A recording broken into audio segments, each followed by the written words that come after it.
আসসালামু আলাইকুম। Good morning and good evening.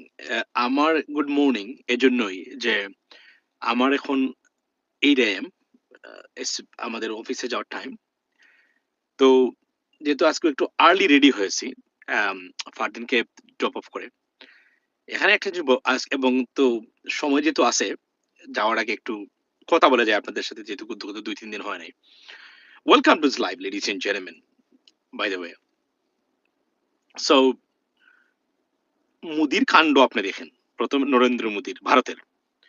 মানে সাউথ এশিয়ান কান্ট্রিজ গুলোতে সবচেয়ে জনগণের সাথে সবচেয়ে প্রতারণার শিকার মানে প্রতারণায় যারা ব্যস্ত একটা ছিল শেখ হাসিনা, একটা হচ্ছে ভারতের প্রধানমন্ত্রী নরেন্দ্র মোদী। এ লোক যদি উগ্র হিন্দুত্ববাদে মানে এই ন্যাশনালিজমের মানে ওয়েভটা ক্রিয়েট না করতো ভারতে, অনেক আগেই ভারতে নরেন্দ্র মোদী সরকারে বা বিজেপির পতন হতো, যেহেতু এটা এবং ভারতে যেহেতু উগ্রবাদ চরম আকার ধারণ করেছে এবং মানে উগ্র হিন্দুত্ববাদে মোটামুটি তারা বিশ্বাস করে এখন 80% আমি যদি বলি হিন্দু যারা আছেন তারা সবাই এক্সট্রিম না হলো এটাতে বিশ্বাস করেন তারা। তারা মনে করেন যে ভারতে ন্যাশনালিস্ট হিন্দু ন্যাশনালিস্ট মানে সরকারের বিকল্প কোনো কিছু চিন্তার সুযোগই নাই ভারতের হোয়াটসোএভার। মানে যাই করুক না কেন সরকার, যত ক্ষতি করুক না কেন, উন্নতি করতে পারুক আর নাই পারুক না কেন, মানে এই ধরনের সরকার ভারতে থাকতেই হবে। সুতরাং টোটাল গেম চেঞ্জ হয়ে গেছে ভারতে। ভারত একটা খুবই ধর্মীয় উগ্রবাদ মানে প্রতিষ্ঠা হয়েছে, যেটা প্রাতিষ্ঠানিকভাবে প্রতিষ্ঠিত হয়ে গেছে অলরেডি ভারতে। সো ভারতের নরেন্দ্র মোদী গভর্নমেন্টের কাণ্ড দেখেন আপনি। ভারত তাদের জিডিপি ঘোষণা করেছে 7.5%। এখন আইএমএফ, ওয়ার্ল্ড ব্যাংক, ইন্টারন্যাশনাল যত ধরনের প্রতিষ্ঠান আছে যারা ওভারসি করে মানে বিশেষ করে মানে পৃথিবীর মানে বিভিন্ন দেশের ফিনান্সিয়াল সেক্টর গুলা বা দেশের আর্থিক অবস্থাগুলা, রেটিং এজেন্সি গুলা, তারা ভারতের জিডিপির সাথে জিডিপি গ্রোথের সাথে ভারতের মুদ্রা বা কারেন্সির যে মান বা এটার যে ডিভ্যালু বা অবমূল্যায়ন হচ্ছে মানে মূল্য হারাচ্ছে, এটার সাথে কোনোভাবে তাদের জিডিপিটা মিলাতে পারতেছে না।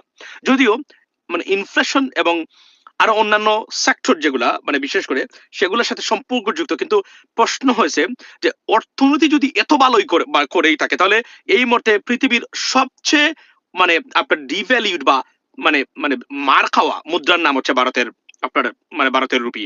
ইভেন দ পাকিস্তানের রুপির সাথেও কুলিয়ে উঠতে পারতেছে না এগেইনস্ট ডলার ভারতের মানে মুদ্রা, এবং বাংলাদেশের মুদ্রার সাথেও মার খাচ্ছে, চরম মানে আকার ধারণ করেছে। এটা প্রশ্ন উঠেছে যে অর্থনীতি যদি এতই ভালো করে থাকে ভারতের, তাহলে মানে তাদের মূল মুদ্রার মান বা মুদ্রার এমন অবমূল্যায়ন কেন?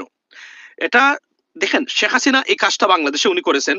মানে বাংলাদেশের মানে আর্থিক খাতটাকে একদম মানে বুয়া বা ম্যানিপুলেটেড বা ফেক ওয়েতে দেখানোর চেষ্টা করেছেন। এই আমরা বারবার বলেছি এটা, কিন্তু বাংলাদেশের অনেক রাজনৈতিক দল তোলার আগে আমি কিন্তু এই কথাটা তুলেছিলাম যে it doesn't make sense to me at all.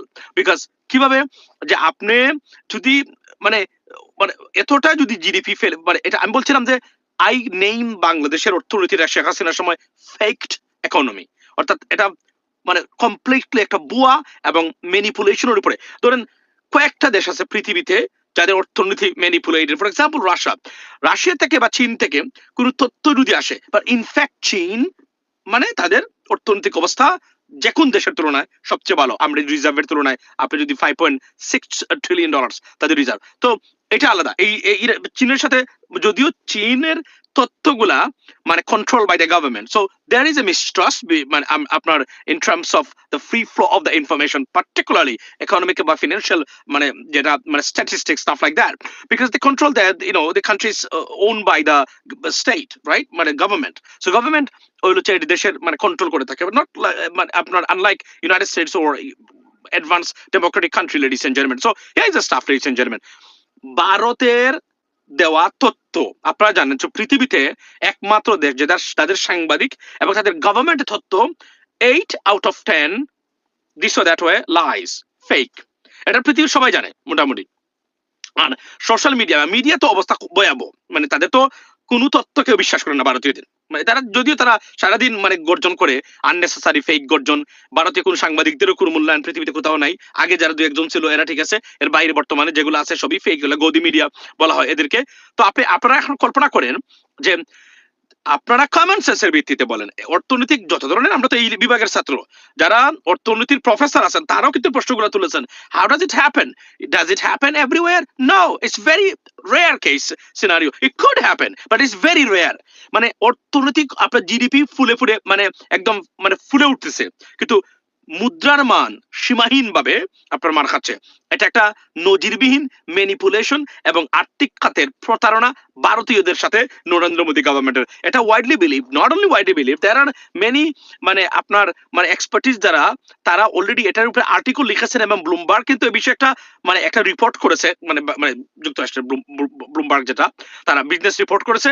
এটা তারা বলছে যে এটা তো make sense at all, because এটা কিভাবে সম্ভব হবে? আপনি আপনি বলেন, ধরে আপনি বলেন আপনি খুব ধনী মানুষ, কিন্তু আপনি খেতে পারতেছেন না, মানে আপনি 3 বেলা খেতেও পারেন না, কিন্তু আপনি বলছেন যে আমি খুব ধনী, বাইরে দেখান আপনি খুবই ধনী, কাপড় চোপড় পরেন, কিন্তু আপনার ঘরে খাবার নাই, একবারও আপনি খেতে পারেন না, রাইট? বা আপনি যে মানে মোটামুটি যে ধরনের যে প্রতিদিনের যে খরচ আছে সেটা মেটানোর সামর্থ্য আপনার নাই, কিন্তু আপনি কাপড় চোপড় বা বাহ্যিক আচার আচরণে দেখান ভেরি ভেরি রিচ, আপনি মানে সফট যেটা আমরা বলি আর কি, আমরা যারা করার চেষ্টা করি সাধারণত, মনে কি আমরা করি না? আমাদের দেশে তো অভাব নাই, বিশেষ করে টিকটক আপনি দেখবেন এগুলা এগুলা বিভিন্ন ভাবে আছে। সো কেউ আছে যা আছে তার এক গুণ দেখায় না, অনেস্টলি স্পিকিং।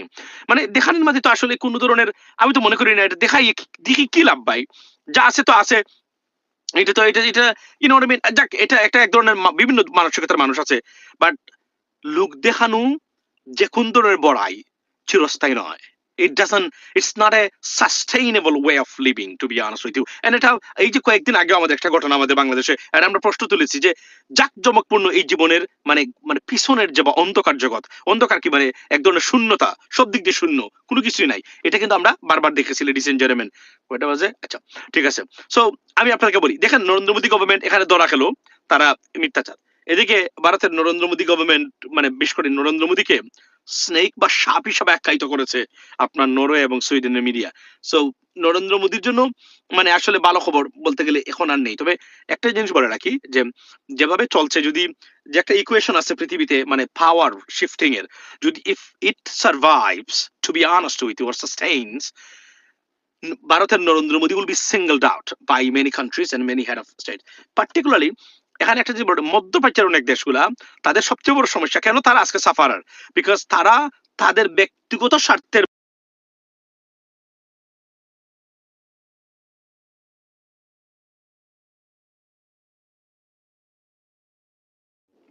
সো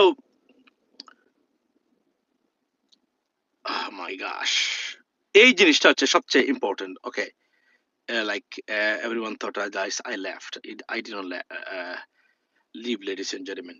So এটা হচ্ছে সবচেয়ে গুরুত্বপূর্ণ। নো সাউন্ড, আচ্ছা sound K, there is no sound। ওকে, এখন স্যার আপনাদের ভাবি ফোন দিয়ে মানে হুদাই মানে ফোন দিয়ে আমার লাইব্রেরি স্টাফ মনে করতেছে। আচ্ছা শুনেন, তো মেইন জিনিসটা হলো এই জায়গাতে যে আপনার this is the game of India. আচ্ছা এখন আমি যে একটা জিনিস বলেছিলাম, যারা বিএনপির ভাই বন্ধু যারা আছেন তারা খোঁজ রাখবেন, গতকালকে যুক্তরাষ্ট্র যুবলীগের আপনার সভাপতি যে সে বলেছে যে বর্তমান প্রধানমন্ত্রী তারেক রহমান সাহেব উনি যদি যুক্তরাষ্ট্রে আসতে চান, তে আওয়ামী লীগের উপর থেকে নিষেধাজ্ঞা তুলে, ছাত্রলীগের উপর থেকে নিষেধাজ্ঞা তুলে উনাকে যুক্তরাষ্ট্রে আসতে হবে, না হলে যুক্তরাষ্ট্রে উনি মানে পা ফেলতে পারবেন না। তো আওয়ামী লীগের মানে মানে এই যে খালি মানে মানে এক ধরনের জঙ্গিবাদ, হুমকি দামকি দেওয়া, দৌড়ে ফেলবে, মেরে ফেলবে, কেটে ফেলবে, এই যে আওয়ামী লীগের এই যে একটা অবস্থা চলছে বর্তমানে, তো বিএনপির ভাই বন্ধু যারা আছেন, জাতীয়তাবাদের ভাই বন্ধু যারা আছেন, আপনাদেরকে বলি নাই সবসময় যে একে অপরের মাংস খাইয়েন না, আপনাদেরকে আবার ঐক্যবদ্ধভাবে দেশ রক্ষায় এগিয়ে আসতে হবে। জামাত, এনসিপি সহ যারা আছেন সম্ভাবনা এবং বিএনপি কে বলি নাই, এটা আসতেছে কিন্তু খুবই শীঘ্রই। এই যে এই যে এই যে মানে বিএনপির প্রধানমন্ত্রীকে দিয়ে একটা কাজ করিয়েছেন, উনি কে করিয়েছেন, কোন উপদেষ্টা করিয়েছেন বা কোন মন্ত্রী করিয়েছেন আমরা জানি না। তো one of the biggest mistake this government or the prime minister made, I mean, is that to call Anis Salomgir. You promoted him, right? You just given him extra rating for nothing. He's not up to the mark, or I mean, honestly speaking, he doesn't deserve anything like that. He's not, I mean, honestly speaking, um, like someone that a prime minister can call and console him. This is unbelievable. যারা করেছেন এবং prime minister এবং BNP government, soon you will feel regret for this call because তারা already conspiracy এবং they working on the ground to bring back Awami League এবং ফেসিবাদকে প্রতিষ্ঠা করা এবং আবার ভারতীয় আধিপত্যবাদকে বাংলাদেশে বিস্তার করার জন্য রিল্যান্টলেস কাজ করে যাচ্ছে তারা আবারও, এবং মানে বাইরেও তারা কাজ করছে। তারা নাকি দেখলাম যে যুক্তরাষ্ট্র আওয়ামী লীগের সভাপতি বলছে 2 মাসের ভিতরে শেখ হাসিনাকে নিয়ে তারা বাংলাদেশে ফিরবে। এই জন্য বলছি ফিরবে কি না, ফিরতে পারবে কিনা সেটা পরের মানে আলোচনা। আগে আপনারা মনে রাখবেন, বিএনপি গভর্নমেন্টকে বলছি বা বিএনপির যারা আছেন সবাইকে বলছি, ভাই বন্ধুরা, আবারও কিন্তু ঐক্যবদ্ধভাবে দেশ রক্ষায় আপনাদেরকে মাঠে নামা লাগবে সবার। এই মহিলা যতদিন বেঁচে আছে বাংলাদেশ কোনোদিন শান্তি থাকতে দিবে না, এটা মাথায় রাখবেন আপনি। এই জীবনে শান্তি থাকতে, কারণ কি মহিলা যখন ক্যান্সার হয়, গড়ের বউ, গড়ের মানে মানে লিডার, কোম্পানির সিইও মহিলা যারা যখন ক্যান্সারিয়াস হয়ে যায়, ইটস এ বিগ প্রবলেম। এবং তার একটা উজ্জ্বল দৃষ্টান্ত শেখ হাসিনা। উনি 3 বার 4 বার 5 বার ক্ষমতা থাকার পরেও এখন দেখেন উনি মাত্র সরকার 3 মাস হয় নাই, 4 মাস হয় নাই, এখনই তারা হুমকি দিচ্ছে উনি যুক্তরাষ্ট্রে পাই ফেলতে পারবে না যদি মানে আওয়ামী লীগের নিষিদ্ধ মানে এটা বাতিল না করেন। মনে হচ্ছে যুক্তরাষ্ট্র তাদের বাবার এবং তাদের ওই যার একটা খারাপ শব্দ আমি এটা বলতে চাই না, মানে এভাবে যুক্তরাষ্ট্র, অথচ এই যুক্তরাষ্ট্রই মানে আমেরিকান গভর্নমেন্টেই শেখ হাসিনাকে জাতীয় নিরাপত্তার জন্য হুমকি হিসাবে আখ্যায়িত করে একদম লিখে রেখেছে তারা তাদের সিস্টেমে। একদম জাতিসংঘ তাকে বলেছে মানবতা বিরোধী অপরাধে অভিযুক্ত করেছে তাকে। এই মহিলার হুঙ্কার দেখেন, ফর নাথিং, ওই ভারতকে নিয়েই, আর কোনো কিছুই নাই ওনার। কোন ধরনের শক্তি নাই, মানুষের শক্তি নাই। কয়েকজন আওয়ামী লীগের কয়েকটা আছে আপনার, তারা মাঝে মাঝে মিছিল টিছিল দেয়, তারা মনে করে এখানেই তার জনপ্রিয়তা, অথচ এখানে 18 কোটি মানুষ। আপনার যদি এতই জনপ্রিয়তা থাকতো আপনার, তাহলে তো আপনাকে দেশ ছেড়ে পালাতে হতো না এবং এমন ধ্বংসাত্মক দুর্দশ আপনাকে পড়তে হতো না। এটা তো আপনাকে বুঝতে হবে। এই যে ডিলুশনাল মাইন্ডসেট, এটা থেকে বেরিয়ে আসতে হবে আওয়ামী লীগকে, যদি আওয়ামী লীগ কোনোদিন বাংলাদেশের রাজনীতি করতে চায়। আর ভারত আপনাদেরকে কুলে বসিয়ে নিয়ে দেবে, ওইটা বাংলাদেশের মানুষ মানবে না। এভাবে ভারতের পরিণতি আগামীতে কিভাবে হয় আপনারা দেখেন। যেভাবে ভারতে উগ্রবাদ এবং সাম্প্রদায়িকতা মানে মানে ভয়ঙ্কর আকার ধারণ করেছে, একটু যদি মধ্যপ্রাচ্যের দেশগুলা খেয়াল করে এই বিষয়গুলা, খেলা কিন্তু গেম কিন্তু টোটালি পাল্টে যাবে। ওই গেম আর থাকবে না আপনাদের সবার। এবং বর্তমানে যে অবস্থা চলছে সেখানে বাংলাদেশ যদি মিস্টেক না করে ভারত যুক্তরাষ্ট্রের কাছ থেকে সিঙ্গেল পরিমাণ বাংলাদেশ বিষয়ে সহানুভূতি পাবে না। এবং এখানে একটা জিনিস বলে রাখি যে আওয়ামী লীগ এখন কোথায়, বাংলাদেশের সাথে যুক্তরাষ্ট্রের যে চুক্তি হলো সেই চুক্তির বিরুদ্ধে কোনো আলোচনা নাই। কেন কেন নাই আপনাদের? নাই, মনে করেছেন যে এগুলো আলোচনা মানে করলে বিপদ আছে। এখন বুঝতে পারতেছেন, সময় যখন ছিল তখন তো বারবার বলছিলাম try to understand Sheikh Hasina, you are making mistake. এবং আপনার মানে এই কথাগুলো বারবার কিন্তু আমরা উচ্চারণ মানে উশিয়ার করে দিয়েছিলাম। এবং এখানে একটা জিনিস বলে রাখি, বাংলাদেশে যারা মার্কিন যুক্তরাষ্ট্র এবং বাংলাদেশের ভিতরে চুক্তির বিরোধিতা করে বিভিন্ন ধরনের বক্তব্য দিচ্ছেন, বি কেয়ারফুল, বি কেয়ারফুল। আপনি ভারতকে পয়েন্ট দিচ্ছেন, বাংলাদেশে ভারতের মানে এরা ভারতের টাকা খেয়ে দেখেন। আপনাকে আমি আবারও বলছি, আবারও শেয়ার করে দিচ্ছি বাংলাদেশের মানুষকে এবং সরকারকে, এরা ভারতের টাকা খেয়ে যুক্তরাষ্ট্রের চুক্তির বিরুদ্ধে কথা বলে। এই কথাগুলো আবার ভারত রেকর্ড করে ভিডিও টেপ করে এগুলো আবার মার্কিন যুক্তরাষ্ট্র এবং স্টেট ডিপার্টমেন্টে উপস্থাপন করে।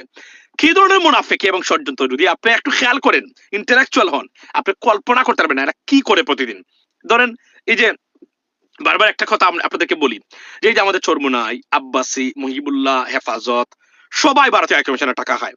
কেউ জেনে খায়, কেউ না জেনে খায়, এবং এবং খায় তারা। এবং এই যে প্রতিটা বক্তব্য তারা দেয় দেশ বিরোধী, এই বক্তব্যগুলা ভারত দেওয়ায় দিয়ে আবার তারা রেকর্ড করায়, কনস্ট্যান্টলি ষড়যন্ত্রে লিপ্ত এরা। এবং আমাদের দেশের আলেম ওলামারা পৃথিবীতে সবচেয়ে নিকৃষ্ট প্রকৃতির আলেম ওলামা আছে, মানে জ্ঞানের দিক থেকে প্রকৃতিতে বাটপাট টাইপের বাংলাদেশে অবস্থান করে। পৃথিবীর সবচেয়ে নিকৃষ্ট যারা আছে এটা হচ্ছে আমরা বাংলাদেশে যারা মানে বেশিরভাগই আছে। I had a serious respect to them, honestly speaking. I showed every single day the enormous respect, I mean honestly speaking utmost respect to them. But দেশের স্বার্থ বিরোধী কাজে তারা অনবরত তারা জড়িত। আমি আর রেসপেক্ট দিতে পারি না, এখন আর দিতে পারবো না। দেশ সবার আগে, we put people and the country first, so therefore no one is above the country and I can not that. এবং তাদেরকে ধরেছি আমরা প্রতিনিয়ত এই বাটপাড়িতে, এই বাটপাড়দের কোনো ধরনের রেসপেক্ট আমি আর দিতে রাজি না। আমি সরি, আমি আই ডু অ্যাপোলোজাইজ গাইজ। আমি সবার প্রতিবাদ করতাম, কেউ যখন আলেম উলামাকে নিয়ে কথা বলতো প্রতিবাদ করতাম সবার। আমি ইলিয়াস ভাইয়েরও মানে ইলিয়াস হোসেনের উনারা সমালোচনা করেছি যে মানে আজকে ধরে এর কালকে ধরে এর। আমি বলছি যে এখন আমি বুঝলাম যে এরা আসলে বাটপার।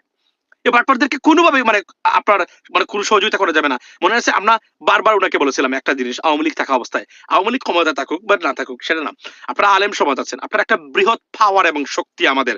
দেখেন এরা কি করেছে, একটা বার শুধু বলেন ক্ষমতায় যেতে পারবেন, যান, মানুষের ভোট নিয়ে যান আর ভোট গণনা করে যান। এইটার জন্য শুধু আপনারা ঐক্যবদ্ধ একটা স্টেটমেন্ট দেন, জীবনে কাজটি করানো যায় না এদের এদের সাথে। কারণ কি সকালে টাকা লুঙ্গির ভিতরে, পাঞ্জাবির ভিতরে, বিকালে এটা আবার উগলে আরেকজনের কাছ থেকে টাকা হয়। ব্যবসা এদের। এই যে এখনো সরকার আছেন, বর্তমান সরকার, তারও কিন্তু ওনাদেরকে ভালো একটা সম্মান দেন। কেন দেন? যে কোন সময় যদি এরা আবার আন্দোলনের নামে এদেরকে বিপদ, মানে এই কারণে। এবং এদের কোমর কখনোই ভেঙে দেওয়া যায় নাই, বিকজ এই কারণে। এবং মধুদিবাদ একটা, এটা তো আছেই তাদের কাছে, একটা বিশাল বড় একটা ইন্ডাস্ট্রি তাদের কাছে ইস্যু। মধুদিবাদ সবাইকে এক করে ফেলে 2 দিনের ভিতরে। মহিবুল্লাহ এক, আব্বাসও এক, চরমুনাইও এক, যতটা আছে শয়তান সবটি এক হয়ে মধুদিবাদের বিরুদ্ধে। এই জন্য আমি বলেছি এগুলা এখান থেকে বাদ দেওয়া দরকার চিরতরে। তখন এরা আবার ভিক্ষা করবে এই জামাতের এই প্রতিষ্ঠানগুলোতে। এই কথাগুলো আমি বলেছি। যখনই জামাত এগুলো বাদ দিবে, কারণ তাদের তো ব্যবসা করার জায়গা কোথায়? আপনার তো পণ্যই নাই। পণ্য না থাকলে ব্যবসা করবেন কি দিয়ে? তখন এরা আবার ভিক্ষা করবে এদের কাছে। এইটাই করা দরকার, কারণ দেশ বিরোধী কাজে এরা অনবরত জড়িত। এবং এরা seriously they do not represent our religion এবং আওয়ার মানে ধর্ম, আওয়ার ইসলাম এবং আমাদের যে value of our religion, they do not, they never, কোনোদিনও তারা রিপ্রেজেন্ট করে নাই, never represented. they are not doing right now, they won't be able to do that too. So এরা কোনোভাবে এদেরকে কোনো গুণ আনা যাবে। এই যে আপনারা দেখেন, এই যে এই যে ওই যে কি মাদানি আছে, এই যে একটা মানে ইতরে করেছে কি দেখেন, চরিত্র রক্ষার্থে মানে বিয়ে করেছে। বিয়ে করে বলতেছে কি জানেন, সে বীর পুরুষ। মানে যে এক বিয়ে করে সে পুরুষ, 2 বিয়ে করে মহাপুরুষ, আর মানে বীর পুরুষ, আর যে 3 বিয়ে করে মানে বীর পুরুষ, মানে মহাপুরুষ। তো প্রশ্ন হলো যে তার মানে বিয়ে করতে তাকে কেউ না করে নাই, এবং আলেম ওলামারা এই বিষয়ে বক্তব্য দিয়েছেন, আমার কাছে আছে, আমি এগুলো নিয়ে কথা বলবো। আমি রেখেছি প্রত্যেকটা লিঙ্ক। তারা বলছেন যে দ্বিতীয় বিয়ে করা সুন্নত নয়, দ্বিতীয় বিয়ে করার ভালো একটা মানে একটা মানে একটা বিবৃতি মানে বিবৃতি দিয়েছেন। মানে ওনার নামটা আমি বলে গেলাম, আমার কাছে আছে, আমি দেখাবো আপনাদেরকে। তো সে বল কেন আমি তার বিরুদ্ধে লাগি, এই যে ধর্মটাকে এই যে বিকৃত রূপে উপস্থাপন করে, সে 100টা বিয়ে করে, আই হ্যাভ নো প্রবলেম, এরকম। আর সে তো 2-3টা যদি ধরে, তারা তো ধরে তার ফিটাই বইরা কয়েকদিনের ভিতরেই 3-4 জন যখন ঐক্যবদ্ধ। আচ্ছা ওই মাদানির কোন বউয়ের নাম্বার আছে কারো কাছে? আমার দিয়েন তো আপনি। এর বউকে ফোন দিয়ে বলবো যে এরে আমি প্রয়োজনে এদেরকে কিছু স্পন্সর করবো, এটা ভালো করে একটা মানে গণ দোলাই দেয় এদেরকে। কারণ কি এটা ইজ্জতের প্রশ্ন আমাদের মা বোনদের। আমি আপনাদেরকে বলছি এটা কেন জানেন, বাচ্চা হয়েছে 5 দিন হয় নাই, এই কঠিন শারীরিক অসুস্থতার ভিতরে সে তাকে উপহার দিচ্ছে আরেকজন।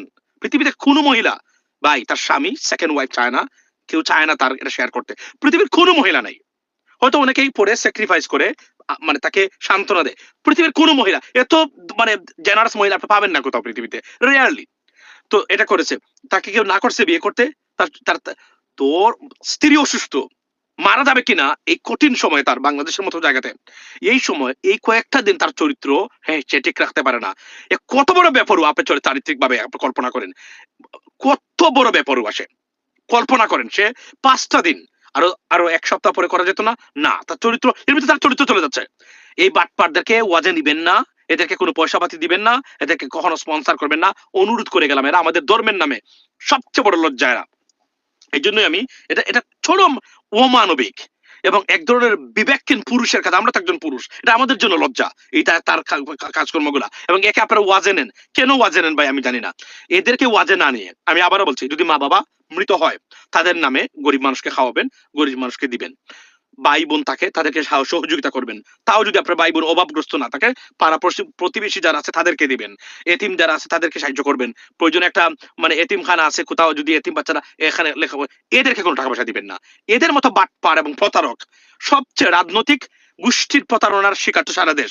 আর এর হচ্ছে সেকেন্ড মানে গোষ্ঠী, এই 2টা গোষ্ঠী বাংলাদেশের জন্য সবচেয়ে বড় প্রতারক এবং সবচেয়ে বড় প্রতারণার শিকার বাংলাদেশের মানুষ। সো এতটুকুই। সো আমি এতটুকু বললাম যে মানে এই মানে ঘুরে ফিরে আসি আমার মূল পয়েন্টে।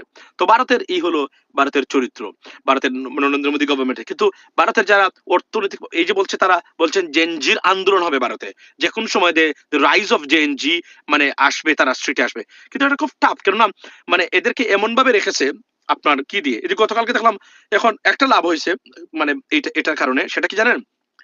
পশ্চিমবঙ্গ থেকে শুরু করে যত মানে ইতিহাসবিদ আছেন সবাই মুসলিমদের অবদান 1962 সালের আন্দোলনে, মানে যুদ্ধে চীনের সাথে যখন বিপর্যস্ত ইন্ডিয়া চীন নিয়ে যাবে, সেই সময়ে আপনার যে নামটা ভুলে গেলাম, উনি যে হায়দ্রাবাদী, মানে আপনার মানে উনি যে মানে 10 টন সোনা স্বর্ণ দিয়ে মানে ভারতের ডিফেন্স ফান্ডে দিয়ে ভারতকে, আজকের এই ভারত টিকে রেখেছিলেন একজন মুসলিম।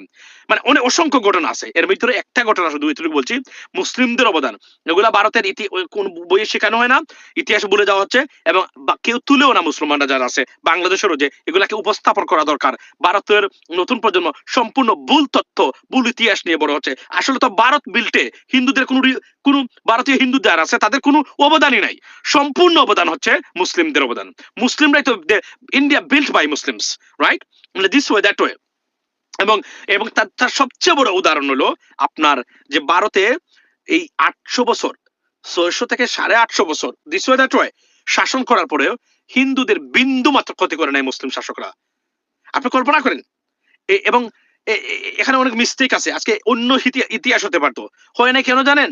এই যে মাদানির মতো এই যে বাটপার, ছুটকা বাটপার, যে পড়ালেখা করে নাই, মূর্খ, নিজেকে আলেম বলে, মনেকে খুব জ্ঞানী মনে, এই বাটপারদের কারণেই এরা সব জায়গাতে ছিল। যেমন বাংলাদেশে আছে, পৃথিবীর সব জায়গাতে এরা আছে। এরা আসলেই জাতি, ধর্ম, বর্ণ কোনো কাজে এদের কোনো কন্ট্রিবিউশন নাই। এরা ভালো কথা জীবনে বলে নাই। আপনি আপনি আপনি কি কখনো শুনেছেন? আপনি আমাকে বলেন, বাংলাদেশের একজন আলেমের মুখ থেকে আপনি আমার বলা শুনাইতে পারবেন?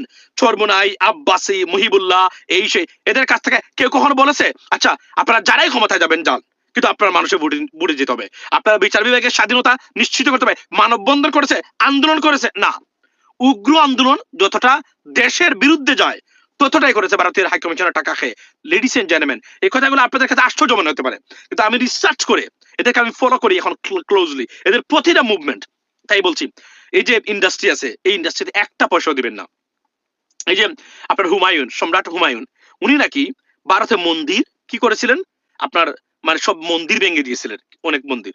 এখন ইতিহাস বলছে যে উনি মন্দির ভেঙে দিয়েছিলেন কিছু মন্দির এই কারণে, তখনকার সময়ে ভারতে যে এই যে বর্ণপ্রথা, এখনো তো আছে বর্ণপ্রথা, সেই বর্ণপ্রথা এমন ভাবে যে নিম্ন বর্ণের এই হিন্দুরা তারা টাকা যে আয় রোজগার করতো, তারা পরিবারকে না দিয়ে মন্দিরের পুরোহিত যারা আছে তাদেরকে দিতে হতো, তারা সব টাকা পয়সা নিয়ে নিত। আর এরা তাদের পরিবারে কোনোভাবে তাদের সন্তানদের মানে কোনোভাবেই মানে পরিবারকে সাপোর্ট দিতে পারতো না, তাদের এই অতি কষ্টের টাকা। উনি যখন দেখলেন যে এত দেখা যায় মারাত্মক বৈষম্য, এদেরকে তো গরিব হতে, গরিব থেকে গরিব বানাচ্ছে, এবং এরা খুবই নির্যাতিত, এক ধরনের ট্রেপড। সো তারা কি করলেন, তখন হুমায়ুন কি করলেন সম্রাট, উনি এই মন্দিরগুলো এখান থেকে সরিয়ে নিয়েছেন, মানে মানে মানে প্রতিস্থাপনের মানে এখান থেকে মানে ভেঙে দেওয়ার নির্দেশ দিলেন কয়েকটা, যেন এই হিন্দু নিম্নবর্ণের হিন্দুরা এই বৈষম্যের শিকার না হয় এই মন্দিরে পুরোহিতদের দ্বারা। এই ইতিহাসগুলো উঠে আসতে হবে। এগুলা বাংলাদেশের যে কত কুলাঙ্গার ঐতিহাসিকবিদ আছে, এই যে কি নাম, এই যে মামুন, কি নাম, মুস্তফা মামুন নাকি, মানে এই যে ইতিহাসবিদ নাকি ঢাকা বিশ্ববিদ্যালয়, এই কুলাঙ্গাররা এগুলা কখনো বলবে না। এগুলা সারাদিন দেখবেন যেগুলা দুনিয়ার কোনো মানুষের কাজে লাগে না, সেই ইতিহাসগুলো তারা তুলে ধরে আপনার। কিন্তু প্রকৃত ইতিহাস যে মুসলিমদের ইতিহাস, ভারতবর্ষের আজকের এই ভারতবর্ষের এই টিকে থাকার মানে মূল যে কারণ ছিল, এগুলা তুলে আনতে হবে। এগুলা না যদি তুলে নেওয়া হয়, তাহলে এগুলা তারা কখনো তো তারা ভাই কিছু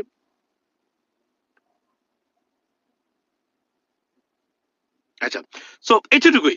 তা আমি মনে করি যে আপনার এটা এটা দরকার, এটা আমাদের আমাদের বাংলাদেশের উচিত হলো বাংলাদেশের ইনস্টিটিউট গভর্নমেন্টকে মানে গভর্নমেন্ট এটা নির্দেশ দেওয়া, ভারতে মুসলমানদের অবদানের এই যে অসাধারণ কীর্তিগুলো আছে আজকের ভারত থেকে আছে মুসলিমদের কারণে, এটা যেন উঠে আসে এখানে। কারণ কি, তখন হলো এরা নতুন প্রজন্ম, এরা জানলো ভারত শান্তিতে থাকুক, আমরা তো সবসময় চাই ভারত ভালো থাকুক। কারণ সবসময় বলি না যে ভারত যদি ধনী রাষ্ট্র হয়, ভারত যদি স্টেবল থাকে, বাংলাদেশে কি আসবে ভাই? বাংলাদেশে আমি একটা উদাহরণ দিই কি, সবসময় ধরেন বাংলাদেশে আপনার কি আসবে, বাংলাদেশে মানে পোলাওয়ের গন্ধ আসবে, কারণ এটা ধনী মানুষ। মানে একটা উদাহরণ দিলাম, পোলাও তো আসলে ধনী মানুষ, পোলাও কোনো স্বাস্থ্য বা পোলাও কোনো স্বাস্থ্যসম্মত খানি না ভাই। তারপরে বলতে বাধ্য হলাম আপনাদেরকে বোঝানোর জন্য, pulao is not a healthy food, not at all. এটা অকেশনালি খাওয়া যায় অন্য লেভেলে। আমরা বাট এটা মানে প্রমোট করতেছি এক ধরনের অস্বাস্থ্যকর বলতে গেলে আমি, কারণ এটা যদি প্রকৃত অর্থে না রান্না করা হয় ঠিক মতো, এটা অস্বাস্থ্যকর খাবারই। সরি টু সে দ্যাট, এটা আপনারা মাইন্ড করবেন না, মানে খারাপ ভাবে এটা পোলাও মানে সবার প্রিয়, I understand that. So here is the staff. So আমি এই জন্যই বলি, কিন্তু ভারতে যা শুরু হয়েছে এখন, এটার জন্য বাংলাদেশের সরকারের কিছু কাজ করা দরকার। এখানে একটা গুরুত্বপূর্ণ মিস্টেক বাংলাদেশ সরকার মানে করতেছে আবার, এটা না করলে ভালো হতো। স্ট্র্যাটেজিক কারণে ভারতকে এখানে মানে ভারতের সাথে এই মাইন্ড গেম খেলার জন্য এটা না করলে ভালো হতো। আপনারা এটা মাইন্ড করবেন, এর জন্য বললাম না, আমি থাকলে ওটাকে অন্যভাবে নিতাম। কেন জানেন? মনে রাখবেন, যদি মনস্তাত্ত্বিক ভাবে মানে পলিটিক্যালি স্ট্র্যাটেজিক্যালি আপনি ভারতকে পরাজিত করতে পারেন, আপনি বাংলাদেশকে নিয়ে বা উঠতে পারবেন, না হলে এরা উঠতে দিবে না জীবনে। এই যে কয়েকটা মিস্টেকের মধ্যে একটা মিস্টেক আছে এখন করতেছে সরকার, এটা আমার মতে মিস্টেক না, এটা আমি বলবো না এই জন্যই, এটা আপনারা আবার সমালোচনা শুরু করে দেবেন, আপনারা অনেক সময় ইমোশনাল তো, এই জন্য আমি এটা রাখলাম ভিতরে। আমি সরকার প্রধান হলে এটাকে আমি গোপনে এমন ভাবে ডিল করতাম, বাংলাদেশের জয় জয়কার এখানে হতো। বাট যাক, আমরা ইমোশনাল, আমরা মনে করি সবকিছু এভাবে থাকতে হবে, না থাকলে আমরা মানে আমরা আমরা বীরত্ব আমাদের মানে প্রকাশ হবে না। লেডিস এন্ড জেন্টলম্যান, কয়টা বাজে এখনো? আচ্ছা ঠিক আছে, আমার সময় আছে। সো এতটুকুই। Where is so uneducated. আচ্ছা ঠিক আছে। Bro, you have no idea. I defeated at 10 Indian students in, I mean, honestly speaking, in my university. Trust me. You have no idea. বুঝছেন? ভারতরা খালি জ্ঞানী গুণী সব, আমরা ডিফিট করেছি ভারতীয় স্টুডেন্টদেরকে আমার ক্লাসে। আমি ভারতীয়দের ভিতরে আই ওয়াজ এ ভ্যালেডিক্টরি স্পিকার। এখানে অসংখ্য ভারতীয় স্টুডেন্ট ছিল, হেড অফ ডিন ছিল একজন ভারতীয়, head of the department. Trust me. So don't come to teach me and try to educate me. আমি জানি কে কোথায় কোন জায়গাতে। কিছু টাইপিং এ ফার্স্ট ক্লাস ভারতীয়রা, দ্যাটস হোয়াট ইট ইজ। পৃথিবীতে ভারতীয়রা কোনো কিছু আবিষ্কার করে নাই। এই পৃথিবী যত আবিষ্কার হয়েছে, ভারতে কোনো কিছু আবিষ্কার করে নাই। দেখান আমার একটা জিনিস, যে আমাদের সভ্যতা ভারতীয়দের কোনো আবিষ্কারের উপর বর্তমান সভ্যতা নির্ভর করে। দেখান, ও হিন্দু মানে আবিষ্কারের উপরে একটা সভ্যতা আমার দেখান আপনি। Sorry to say that, here is the staff. I have a serious respect to the real Hinduism, but not to this fundamentalism in the name of Hinduism. Let me make it clear, and I will always stand by this statement. বুঝছেন? আপনারা মানে এখানে আইসা আমার জ্ঞান দেওয়ার চেষ্টা করবেন না, বিস্তারিত বলতে চাই না, by the way. So this is the মানে the reality, ladies and gentleman.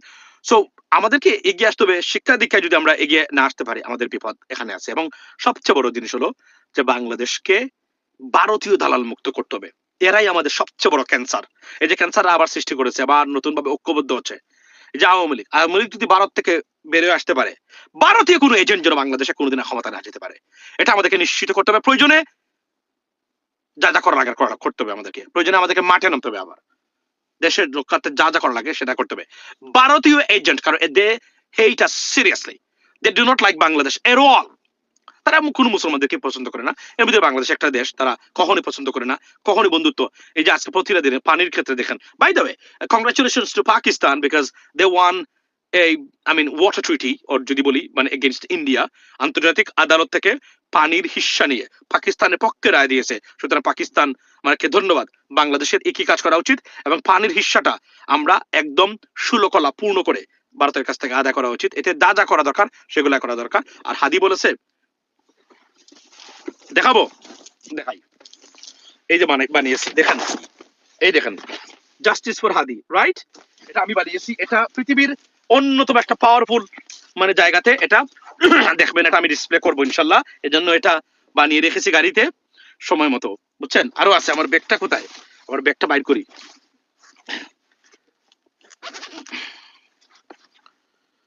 এটা অবশ্য ব্যানানা, এটা সবসময় খাইতে হবে, মনে রাখবেন। এগুলো হচ্ছে ভেরি ভেরি ইম্পর্টেন্ট। সবই আছে আমাদের ক্যাফেটেরিয়াতে। এই দেখেন আপেল, এগুলো হচ্ছে হেলদি খাবার খাইতে হবে। খাইয়ের তো মানে আপনার কি করতে হবে, খালি এইটা না। এই দেখেন নাট মিক্স, এগুলা খাবেন, শরীর সুস্থ থাকবে। তখন ইউনোমিন বর্ডারে ডাক দিলে যাইতে হবে আপনাদেরকে সবাই এভাবেই খেলা। এটা এর চেয়ে কিছু বলতে চাই না, ভাই দেবে। সো এই যে হাদির এটা বানাইছি না, এটা পৃথিবীর অন্যতম পাওয়ারফুল মানে জায়গা, তার সামনে এটা ডিসপ্লে করব, এই জন্য এটা বানিয়ে রেখেছি। এটা দেখেন আপনি কত বড়, জাস্টিস ফর হাদি, রাইট? এটা বানিয়েছি। এটা আমাদের এই হাদি বলেছিল, আমরা বলেছি, বাট হাদির কথাটা এখানে উল্লেখ করি। হাদি বলেছে প্রয়োজনে এক বেলা খাবেন, তারপর আপনাকে দেশ রক্ষার্থে অস্ত্র বানাবেন, কিনতে হবে, তার কোনো বিকল্প নেই। President Trump is ready to sell any kind of arms to Bangladesh. We should take the advantage of it. এবং একটা জিনিস বলে রাখি যে মানে যুক্তরাষ্ট্রের সাথে যে চুক্তি করেছে Bangladesh, do not talk about it. বিশ্বাস করেন এগুলা কোনোভাবে আমরা ক্ষতিগ্রস্ত না। এগুলোকে দেখানোর চেষ্টা করতেছে, মানে কেন জানেন কারা দেখানোর চেষ্টা করতেছে? ভারতীয় দালালরা। ওয়াই? বিকজ এই কথাগুলো আবার তারাই আবার কাট করে ভিডিও টেপ করে এগুলো আবার রেকর্ড করে এগুলা নিয়ে দেবে, দেখেন এবার কি হচ্ছে বাংলাদেশে। এই ফাঁদে মানে এই ফাঁদে পা দেওয়া যাবে না। বরংস ভারতকে স্ট্র্যাটেজিক্যালি মোকাবেলা করার জন্য যদি কিছু অন্য কিছু করতে হয়, মানে একটা যে বললাম না একটা ইন্টারন্যাশনাল একটা ইস্যু আছে, বাংলাদেশ এটার বিরুদ্ধে মানে এটা তারা একটা পদক্ষেপ নিচ্ছে, আমি মনে করি এটা না নিলে ভালো হতো। কেন ভালো হতো? এদেরকে খেলার সুযোগ আমরা না দিতে পারতাম। যদিও এটা আমরা দিলেই কি আর না দিলেই কি, it doesn't have any impact. So therefore we can do that, we can stay to the original one and rather than changing or bringing into new. আমি জানি না কেউ এটা গেস করতে পারেন কিনা in terms of passport, by the way. এর চেয়ে বেশি বলবো না, এটা এতটুকুই। So that's it, ladies and gentlemen. ভালো থাকবেন। I gotta go because আমার সময় চলে যাচ্ছে, আমাকে চলে যেতে হবে। ভালো থাকবেন ইনশাল্লাহ। আর এতটুকু বলি যে দেশ রক্ষায় কাজ মানে সবসময় থাকবেন। ভারতীয় দালাল মুক্ত বাংলাদেশ গড়ুন যদি সুখী এবং সমৃদ্ধশালী বাংলাদেশ করতে চান। মনে রাখবেন আপনার অগ্রগতি, শান্তি, সমৃদ্ধি, প্রগতি, যাই বলেন, প্রবৃদ্ধি, সবকিছুর বাধা ভারতীয় ষড়যন্ত্র। যদি মোকাবেলা করতে পারেন বাংলাদেশের পৃথিবীর বুকে মাথা তুলে দাঁড়াতে পারবেন। If not, it's tough, because প্রতিটা ক্ষেত্রে এরা বাধার সৃষ্টি করে। এরা খালি রাজনৈতিক, বললাম না রাজনৈতিক দল নয়, আপনাদের আলেম ওলামা যাদেরকে আপনি বিশ্বাস করেন, যাদেরকে সাদা দেন, এরাও আপনার বিপক্ষে কাজ করে, জেনে বুঝে, না জেনে না বুঝে। That's what it is. এদের জন্য সচেতনতা বাড়াতে হবে, সচেতনতা বৃদ্ধি করতে হবে, তার কোনো বিকল্প নেই, এতটুকু বলছি। আর যদি ইন্টেলেকচুয়ালিটি না থাকে রাজনীতিতে, ভারতকে মোকাবেলা করা যাবে না। That is the bottom line.